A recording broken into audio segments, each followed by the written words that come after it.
आज वो कारोबार बायो इकोनॉमी का अरे ले देकर एक काम आता था मोदी जी आपको बोलने का, लेकिन अब लगता है वो भी करना भूल चुके हो।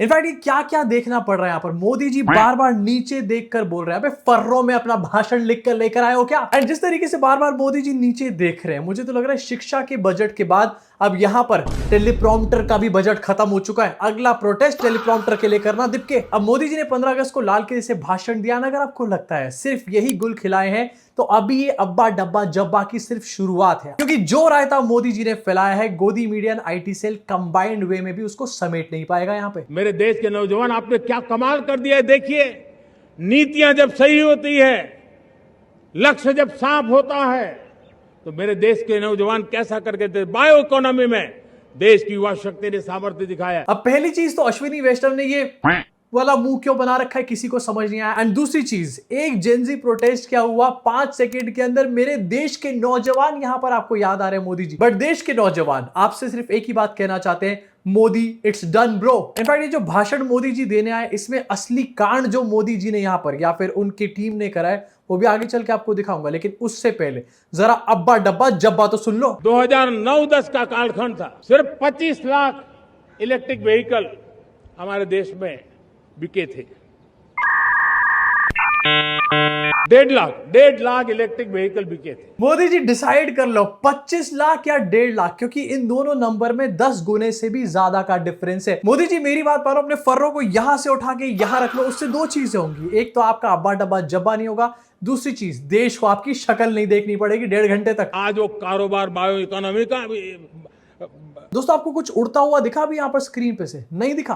अरे मोदी जी का कॉन्फिडेंस उड़ रहा है, आपको नजर नहीं आ रहा यहां पे। इनफैक्ट एक जेनजी प्रोटेस्ट के बाद मौसम यहां पर ऐसा बिगड़ा है कि अब मोदी जी को नेहरू जी याद आ रहे हैं यहां पर। जिस भारत का सपना नेताजी सुभाष चंद्र बोस ने देखा था, बाबा साहब आंबेडकर ने देखा था, पंडित नेहरू ने देखा था। हालत इतनी ज्यादा बुरी कि पहले जो मोदी जी नेहरू जी को ब्लेम करते नहीं थकते थे, वो अब नेहरू जी के सपनों के बारे में बात कर रहे हैं। मोदी जी का कॉन्फिडेंस 5 दिन में इतना ज्यादा गिर जाएगा, इसकी किसी को भी उम्मीद नहीं थी यहाँ पे। एंड मोदी जी को खुद भी नहीं रही होगी। जहां पर ये अब्बा डब्बा जब्बा करा गया, उसके अलावा कुछ अनाउंसमेंट करी गई है, जैसे कि ये वाली। मोदी जी ने फ्री ऑनलाइन कोचिंग सेंटर का यहाँ पर अनाउंसमेंट करा है। मतलब क्या मोदी जी खान सर से कॉम्पिटिशन करना चाहते हैं? हमने युवाओं के लिए विभिन्न परीक्षाओं की फ्री ऑनलाइन कोचिंग हमने करने का निर्णय किया है।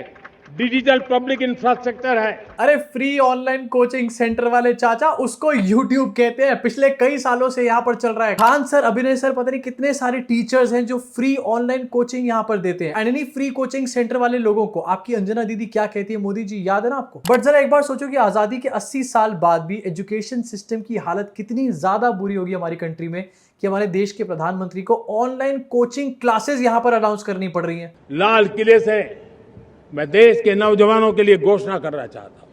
हमने तय किया है कि आने वाले 1 वर्ष में 1 करोड़ युवाओं को एआई स्किल के लिए ट्रेनिंग देने का हम काम करेंगे।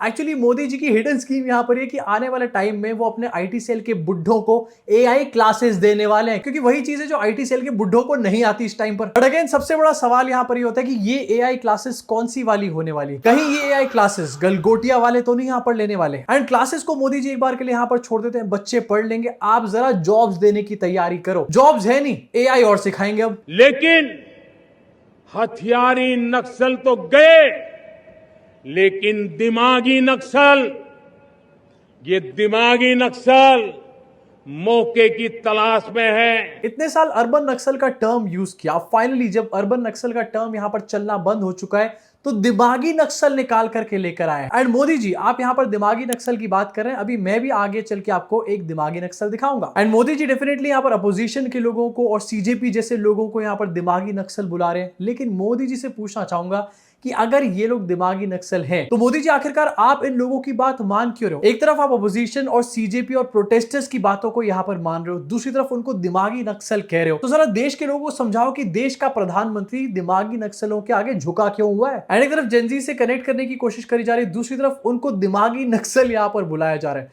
Modi it's done bro. आज वो कारोबार बायो इकोनॉमी का वैसे एक दिमागी नक्सल से मोदी जी मैं भी आपको मिलाना चाहता हूं एंड वो है आपका अपना स्टाइलिस्ट। जरा मोदी जी की फोटो फिर से देखो अपनी स्क्रीन के ऊपर। मोदी जी ने अपनी जैकेट के अंदर जो रुमाल लगा रखे हैं उससे उन्होंने तिरंगा बनाने की कोशिश करी है, लेकिन क्या ये कहीं से भी इंडिया का फ्लैग आपको लग रहा है? पहले ग्रीन फिर व्हाइट उसके बाद यहाँ पर सैफरन। ऐसे दिमागी नक्सल कि इंडिया के फ्लैग को यहाँ पर टेढ़ा करके रख दिया। इनफैक्ट लोग ये पूछ रहे हैं कि इंडिया के इंडिपेंडेंस डे में गए थे या फिर आयरलैंड के इंडिपेंडेंस डे में गए थे। अब मोदी जी ने जितनी बातें यहाँ पर करी वो बातें कितनी ज्यादा इंपैक्टफुल थी ये आपको नितिन गडकरी के रिएक्शन से पता चलेगा। गडकरी जी सो रहे हैं यहाँ पे। सोच की सीमाएं होती हैं। जब मोदी जी की अपनी टीम के लोग उनकी बातें सुनने में इंटरेस्टेड नहीं है तो देश के लोग क्यों सुनना चाहेंगे मोदी जी की बात? लेकिन मोदी जी का डिलूलू यहाँ पर खत्म नहीं होके दे रहा। अब एक तरफ जहां पर देश का प्रधानमंत्री ये उल्टी सीधी बातें करने पर तुला हुआ था, वहीं दूसरी तरफ अभिजीत दीपके स्कूलों का ऑडिट यहाँ पर कर रहा है।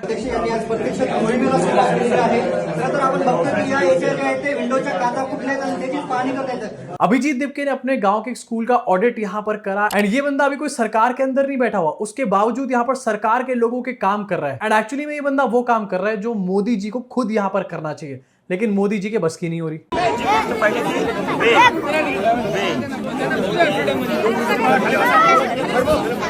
स्कूल का ऑडिट करा गया एंड क्या क्या कमियां हैं? No drinking water, no benches, dirty washrooms, broken windows, no water supply. ये है आजादी के 80 साल बाद हमारे देश के स्कूलों की हालत। लेकिन अभी अगर किसी मंत्री नेता का घर बनाना होगा ना, सारे ठेकेदार लाइन लगा के पहुंच जाएंगे। अब इंडिपेंडेंस डे पर मोदी जी ने और दीपके ने क्या किया ये तो आपने देखा, लेकिन इंडिपेंडेंस डे हो और कंगना रनौत की बात ना हो, ऐसा कैसे हो सकता है? Kangana, it's done bro. और जो आजादी मिली है वो 2014 में मिली है। कंगना रनौत जो ये बात मानती ही नहीं कि हमारे को 1947 में आजादी मिली थी, वो भी इंडिपेंडेंट डे यहाँ पर मना रही थी। मोदी जी को ट्वीट करते हुए लिखा है यहाँ पर हैप्पी इंडिपेंडेंट डे। एक बंदा झंडे की इंसल्ट कर रहा है, दूसरा यहाँ पर इंडिपेंडेंस डे की इंसल्ट कर रहा है। इनसे बड़े एंटी नेशनल देखे आपने कभी? अब डेफिनेटली यहाँ पर कंगना रनौत से टाइपिंग मिस्टेक हुई, लेकिन अगर सेम तरीके की टाइपिंग मिस्टेक किसी और पार्टी किसी भी रैंडम बंदे से हो जाती तो अभी यही कंगना रनौत गला फाड़ फाड़ के चिल्ला रही होती। इसी साथ आगे बढ़ना चाहता हूं। मोदी जी का कॉन्फिडेंस तो शेकन है, कंगना रनौत की लैंग्वेज देखकर लग रहा है उनका भी कॉन्फिडेंस पूरा खिसक लिया है। एंड ये सब चीजें सिर्फ ऐसे नहीं है, इसके पीछे का असली रीजन है कि हवा यहाँ पर बदलती हुई नजर आ रही है। एंड हवा बदलने का एक और सबसे बड़ा सबूत आपको दिखाना चाहता हूँ, बाबा रामदेव। बाबा जी ने मोदी सरकार के अगेंस्ट मोर्चा यहाँ पर खोलना शुरू कर दिया है। चारों तरफ देश में हंगामा है।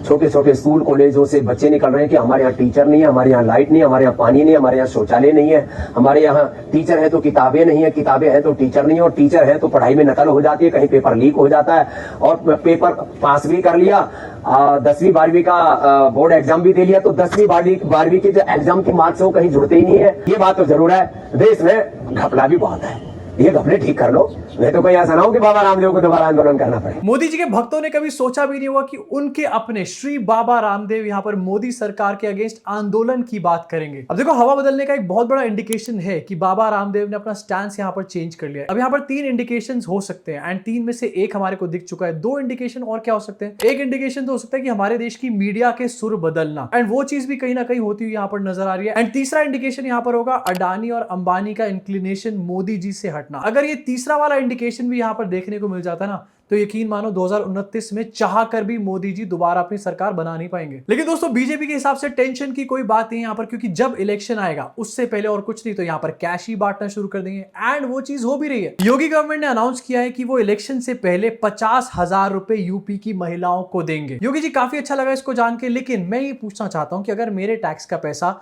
यूपी में किसी रैंडम महिला को मिलना ही है तो मैं ये पैसे डायरेक्ट क्यों नहीं दे सकता हूं? मुझे आखिरकार योगी या फिर मोदी सरकार की जरूरत ही क्या है? इनफैक्ट काफी इंटरेस्टिंग ये अपने आप में नंबर है। यूपी के अंदर 7.8 करोड़ महिलाएं हैं। अगर इसको 50,000 से मल्टीप्लाई करो तो 3,90,000 करोड़ रुपीस के आसपास का आंकड़ा आता है। लेकिन यूपी की सरकार ने जो बजट अलॉट करा हुआ है महिलाओं को और बच्चों के विकास के लिए, वो एक्चुअली में 18,620 करोड़ से ऊपर नहीं है। तो ये पैसा आखिरकार कहां से आने वाला है? ज्यादा सवाल मत पूछना, नहीं तो तुम्हारे ऊपर एनएसए लगा दिया जाएगा। इसके साथ दोस्तों, इस वीडियो को यही खत्म करना चाहता हूं। आपका क्या सोचना है इन सब चीजों के ऊपर? खासतौर से मोदी जी की जो फर्रे वाली स्पीच थी, इसके ऊपर आपका क्या सोचना है? नीचे कॉमेंट सेक्शन में अपनी भड़ास जरूर निकालना। सब्सक्राइब का बटन दबा के बेल आइकन जरूर दबाना। किस चीज की वेट कर रहे हो? अब तो मोदी जी का कॉन्फिडेंस भी हिल चुका है, अब तो सब्सक्राइब कर दो कम से कम।